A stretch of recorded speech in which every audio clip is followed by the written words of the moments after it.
Emergency service আছে এবং প্রত্যেকটা পরিবার ডোমেস্টিকে, যেটা হচ্ছে সামাজিক, আমাদের যেগুলো গৃহস্থ, সাধারণ গৃহস্থ, তাদের ব্যাপারে এই ক্রাইসিসটা তৈরি হওয়ার জন্য আমরা প্রথম আজকে মিটিংটা করলাম, কারণ পরিস্থিতিটা তৈরি হয়েছে পরশুদিন থেকে। এটা ঠিক যে একটা প্যানিক তৈরি হয়েছে, সেজন্য মানুষ ভাবছেন আমার একটা গ্যাস আছে, যদি ফুরিয়ে যায় তাহলে আমাকে একটা পেটে 25 দিন লাগবে। এটা কিন্তু চিন্তার বিষয়। তো এটা নিয়ে আমরা অয়েল ডিজেলের প্রবলেমটা এখনো হয়নি, এখন প্রবলেমটা হচ্ছে গ্যাসে। আর অটো যারা সিএনজি গ্যাস, এটা খুব অল্প লোক চালায় সিএনজি গ্যাস, সবার জন্য নয়। যারা পেট্রোল বা অয়েল দিয়ে চালায়, ডিজেল দিয়ে চালায়, তাদের জন্য কিছু নয়। এটা আমরা জানলাম কারণ আমার সাথে chief secretary, DG, ADG, home secretary থেকে শুরু করে all the department, related department এবং ইন্ডিয়ান অয়েল কর্পোরেশন থেকে শুরু করে, ভারত গ্যাস থেকে শুরু করে, ইন্ডিয়ান গ্যাস কোম্পানি থেকে শুরু করে, ভারত গ্যাস থেকে শুরু করে, যতগুলো আছে সিএনজি থেকে শুরু করে, আমরা সবাইকে গিয়েছিলাম স্টক টেকিং করবার জন্য। আমরা সিদ্ধান্ত নিয়েছি আমরাও একটা এসওপি তৈরি করব মানুষকে জানানোর জন্য ডেলি, এবং ওরাও তৈরি করবে আমাদের সাথে সহযোগিতা করার জন্য। আমরা যেটা রিকোয়েস্ট করছি যে আপনারা দয়া করে এখানকার যে গ্যাসটা এখানে তৈরি হয় সেটা এই ক্রাইসিসের বাইরে পাঠাবেন না, কারণ বাইরের লোক তো আমাদের দেবে না। আমাদের এখানে যে রিফাইনারি আছে সেখান থেকে যেন বাইরে না যায়। এখন কোনো হলদিয়াতে আছে, আপনার জানেন, কল্যাণীতে আছে, দুর্গাপুরে আছে। আবার স্বাভাবিক অবস্থা যখন পাঠাবো, আমাদের নিজেদের ঘরটাকে সামলাতে হবে। আমরা রিকোয়েস্ট করছি মিড ডে মিলে যেন প্রবলেম না হয়, হেলথে যেন হসপিটালে প্রবলেম না হয়, হস্টেলগুলোতে যেন প্রবলেম না হয়, ডোমেস্টিক ফ্যামিলি, সাধারণ গৃহস্থ পরিবার, তাদের যেন প্রবলেম না হয়। ইভেন আমরা রেস্টুরেন্ট থেকে শুরু করে কমার্শিয়াল যারা করে, যারা হোম ডেলিভারি করে, তাদের কথাও আলোচনা করছি। আলোচনা থেকে এটুকু বেরিয়ে এসছে যে মিড ডে মিলের কোনো অসুবিধে হবে না, আইসিডিএস সেন্টারের কোনো অসুবিধে হবে না, ওনারা যেটা বলেছেন, মানে আমাদের সেটা আলোচনা পরিপ্রেক্ষিতে ডোমেস্টিকদের যেটা আমরা বলছি, হেলথের কোনো অসুবিধা হবে না। আমরা হেলথ ক্যান্টিনগুলোর কথা বলেছি, মানে ডাক্তাররা, নার্সরা খাওয়া দাওয়া করে, বা বাইরে অনেক পেশেন্ট পার্টি আছে, সেটাও বলেছি। টুরিস্ট সেন্টার থেকে শুরু করে ছোট ছোট রেস্টুরেন্ট, হকার, আমরা সবার মতোই বলেছি। কিন্তু যেটুকু আমরা দেখতে পাচ্ছি, আমরা একটা রিকোয়েস্ট করলাম যে 25 দিন লাগবে একটা গ্যাস পেন্ডিং, আপনারা কেন বললেন? এতে তো মানুষ আরো প্যানিকি হয়ে গেল। ওনারা বললেন হ্যাঁ, আমরা আগে আমাদের 2 লক্ষ টাকা মানে ডিমান্ড ছিল, এই প্যানিকটা সরিয়ে যাওয়ার পরে 6 লক্ষ ডিমান্ড আমাদের কাছে এসেছিল, আমাদের সার্ভারটাই নষ্ট হয়ে গেছে। আমি বলো আপনারা তো ফোন ধরছেন না, গ্যাসটা মানুষের কাছে কমপ্লেন দিতে পারছি। তখন ওরা স্বীকার করলেন ওদের সার্ভারটাই খারাপ হয়ে গেছে, সেটা তো আমরা জানি না। আমরা বললাম তাহলে সার্ভারটাকে আপনারা রেস্টোর করুন। আপনাদের কাছে তো ডেটা আছে, যারা একটা গ্যাস নিয়ে এসে সিঙ্গেল গ্যাস নেয়, কিন্তু তাদের গ্যাসটা হয়তো পুড়িয়ে গেছে বা পুরোতে পারে, তাদের অন্তত একটা গ্যাস সাপ্লাই করুন নিয়ে। আর দুটো বড় গ্যাস যারা নেয়, আপনারা বলছেন 25 দিন তাদের জন্য বলেছিলেন, কিন্তু সেক্ষেত্রেও এটাও আছে যে ধরুন কোনো মানুষ হয়তো অনেকদিন আগে গ্যাসটা নিয়ে রেখেছে, তার হয়তো একটা পুড়িয়ে গেছে, আর একটা সে ইউজ করছে, তাকে দরকার হলে একটা ইমিডিয়েট। এগুলো আমরা বলেছি। এবং আপনারা যে সাপ্লাই করবেন গ্যাসগুলো, দরকার হলে আমরা গ্রিন চ্যানেল করবো, যাতে গ্যাসগুলো সাপ্লাই ঠিক মতো এলাকায় বুঝতে পারে। আমাদের গভর্নমেন্টের সাথে আপনাদের একটা কোঅর্ডিনেশন বাড়ান। এভরিডে আপনার কাছে কত স্টক আছে, আপনি কত সাপ্লাই করতে পারবেন, কত সাপ্লাই করছেন, ডোমেস্টিক যাতে কোনো অসুবিধা না হয়, ছোট ছোট রেস্টুরেন্টে যাতে কোনো অসুবিধা না হয়, আইসিডিএস এর সেন্টারে কোনো অসুবিধা না হয়, টুরিস্ট সেন্টারে অসুবিধা না হয়, এই দিকটা আপনারা প্রায়োরিটি দিন। এরপর আপনারা ঠিক করুন, আপনারা তো বলছেন 96% হচ্ছে ডোমেস্টিক আর 4% হচ্ছে কমার্শিয়াল। তাই যদি হয় তাহলে দরকার হলে একদম না দেওয়া থেকে আপনারা 2% দিন, এখন যতদিন আপনার কাছে অ্যাভেলেবেল নেই রেস্টুরেন্টগুলোকে বা যেগুলো ডেলিভারি করে তাদের বা হোটেলগুলোকে, তাহলে ওরাও একটু কম কম খরচা করবে, ম্যানেজ করে দেবে। আমরাও চেষ্টা করবো যতটা পারি সেভ করতে পারি, এটা আমাদের নিজস্বতার প্রয়োজন। এই পরিস্থিতি গ্যাস সাপ্লাইটা যখন ইম্পোর্ট করে ইন্ডিয়া,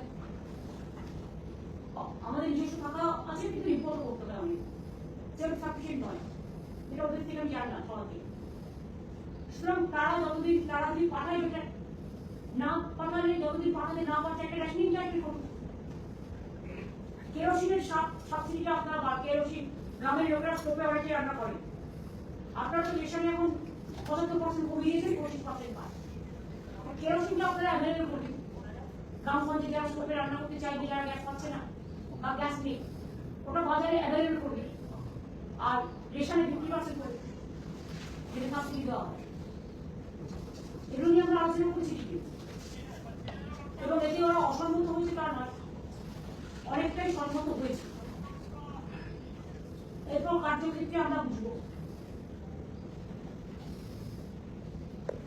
আমরা যদি একটু সেভ করি, ডিজেল পেট্রোল কিন্তু সমস্যা হয়নি, কারণ পেট্রোল তো ভারত কিনছে। আর সিএনজি গ্যাস সব অটোওয়ালার কিন্তু এখন পরিস্থিতি হয়নি, কারণ তারা কিন্তু ডিজেলের পেট্রোলে চলে। অয়েলের প্রবলেমটা কিন্তু এখনো হয়নি, এবং এখনো যা মজুদ আছে তাকে আশা করি বেশ কিছু জিনিস চলে যাবে, তার মধ্যে এসেও যাবে। কিন্তু প্রবলেম যেটা হচ্ছে সেটা হচ্ছে সিএনজি গ্যাস। সেখানে সিএনজি গ্যাস যারা সাপ্লাই করে তাদের আমরা ডেকেছিলাম, ডেকে বলেছি আপনারা সিএনজি গ্যাসটাকে সাপ্লাই করুন, যাতে এই যে অপরাধ ভাড়া বাড়ি দিয়েছে 5 টাকা করে, ন্যাচারালি হয় না কি করে পাচ্ছে না, ওরা যাতে পেতে পারে তার ব্যবস্থা করবে, যেটা ওদের কাছে বলা হয়েছে। এবং এর জন্য আপনার স্টেট গভর্নমেন্টের কাছ থেকে যে কোঅপারেশন চাই, আমরা কোঅপারেশন করব যাতে শান্তিপূর্ণভাবে মানুষ সবটা পেতে পারে। ক্রাইসিসে কোভিডে আমরা কাজ করেছিলাম এমার্জেন্সি সিচুয়েশন মনে করে, এখানেও জোর জবরদস্তি না করে আমরা তাদের সাথে একটা কোঅর্ডিনেশন করে, ওরাও একটা এসওপি করবে, আমরাও করব, আমরাও একটা ড্যাশবোর্ড তৈরি করবো, ওরাও রেগুলারলি ওদের যে স্টক টেকিং আছে সেটা আমাদের জানাবে, আমরাও আমাদেরকে জানাবো মানুষের কি প্রবলেম। তাছাড়াও যেটা মানুষ বুক করতে পারছে না বিকজ অফ সার্ভার প্রবলেম, আমরা বলছি দরকার আমরা টিচারকে বলে দিন না, যখন আপনাদের ডিমান্ডটা বাড়ছে বিকজ পিপুলার ভ্যালি সেগুলো ডিমান্ডটা বাড়ছে, আপনি যখন সাপ্লাই চেনটা বন্ধ করবেন না তখন কিন্তু প্যানিক ভাবটা অনেকটা কাটবে। আর আমাদের থেকে মানুষ অনেক বুদ্ধিমান, যে হয়তো 5টা রান্না করতো সে কিন্তু কমিয়ে দিয়ে 2টো রান্না করতো, কারণ তাকে দেখতে হবে আমি যদি আগামী দিন আমি যে গ্যাসটা পাবো সেই গ্যাসটা কাজে লাগবে। সুতরাং এই সমস্ত নিয়ে ডিটেলস আলোচনা হয়েছে, আলোচনাটা ভালো হয়েছে। এখন এর পজিটিভ দিকগুলো নিয়ে আমি আপনাদের বললাম, বাদবাকি কাজে আমি ডিএমএসপিদের এবং সমস্ত ডিপার্টমেন্টগুলোকে নিয়ে 4:30 সময় 4:30 ভার্চুয়াল করবো। সেখানে আমি বলছি ডিস্ট্রিক্ট ওয়াইজও একজন করে নোডাল অফিসার ওরা ঠিক করবো গ্যাস এজেন্সি, যাতে তাদের প্রতিদিন কত অর্ডার আসছে, কত সত্যি প্রয়োজন, কত লোক নিয়ে রেখে দিয়েছে সেটা দেখতে হবে। যদি বেশি কারোর কাছে রাখা থাকে, যদি ব্ল্যাকমেইলিং বা অডিট করা যেতে পারে, সেখানে এখন আবার কি হয় জানেন, পরে টাইমে সত্যি আমি বলবে সেটা পুলিশকে আমি নজর রাখতে হচ্ছে। যদি সত্যি সত্যি কোনো অডিট হয়ে থাকে, ব্ল্যাকমেইলিং কেউ করে থাকে, তাহলে সেটা কিন্তু গভর্নমেন্ট তুলে এবং তুলে নিয়ে মানুষকে দেবে, এটা আমরা অ্যালাউ করবো না। আমরা আবেদন করছি, সব মানুষ অডিট করে না, সব মানুষ ব্ল্যাকমেইলিংও করে না, কারণ মানুষ যখন বিপদে পড়ে, আমি কোভিডের সময় দেখেছি সবাই কিন্তু সাহায্য করছে। সুতরাং এই সময় আমি মনে করি যে আমাদের সবাই সাহায্য করবে, তবে আমরা দুশ্চিন্তা এই কারণে যখন আমাদের আলু কম থাকে বা আমি ধরুন একটা চিন্তা করে রেখে কখন আমার নতুন আলু উঠবে তার 3 মাস তার 2 মাস আগে পর্যন্ত আমি স্টোরে রেখে যাতে মানুষ ন্যায্য মূল্যে পায়। আমরা কাল থেকে আলু প্রকিউরমেন্ট শুরু করেছি। আলু প্রকিউরমেন্ট আমরা করি, যেটা আমরা চাষিদের থেকে কিনে আমরা রেশাই প্রায় 54 মেট্রিক টন আমরা ধান প্রকিউরমেন্ট, তারপরে সেটাকে চাল করি আমরা কিন্তু রেশাই দিই। কাজে সেইভাবে ওদেরও আমরা বলেছি যে দরকার হলেও আপনারাও কিছু কিছু ক্ষেত্রে বিশেষ করে রেস্টুরেন্ট বা অন্যান্য ছোট ছোট দোকানদার বা অন্যান্য জায়গা এসেন্সিয়াল এরিয়া ছাড়া যদি মনে করেন রেশনিং পদ্ধতি চালু করুন, যাতে যার আগে 4টে লাগতো না 2 দিন, যার 2টো লাগতো তাকে 1টা দিন, কিন্তু 25 দিন এটা বেঁধে দেবেন না। কারণ কারো বাড়িতে পরিবারের সংখ্যা সদস্য সংখ্যা বেশি রাখতে পারে, কারো বাড়িতে পরিবারের সংখ্যা কম থাকতে পারে, কারো 1টা রাখতে পারে, কারো 2টো রাখতে পারে।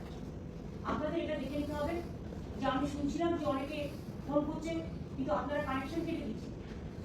তখন ওনারা বললেন যে আমাদের সার্ভারটা খারাপ হয়ে গেছে। তা আমরা বললাম সার্ভারটা তাহলে আপনারা রেস্টোর করুন ইমিডিয়েট।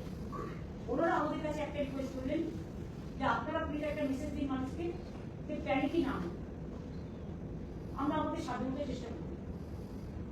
আমিও বললাম সেই জন্যই আমাকে দেখতে হবে আমার ভাড়ারে কদিন আছে সেইভাবে যাতে মিনিমাম মানুষের যেটা সাপোর্ট, তার 2টো রান্না করে খাওয়া, তার বাচ্চাটাকে স্কুলে খাওয়া তৈরি করে দেওয়া, লাক্সুরিয়াস নয় বাট ডোমেস্টিক পারপাসে যেটুকু প্রয়োজন ততটুকু তারা যেন পায়, সেটা আপনাদের দেখা কত।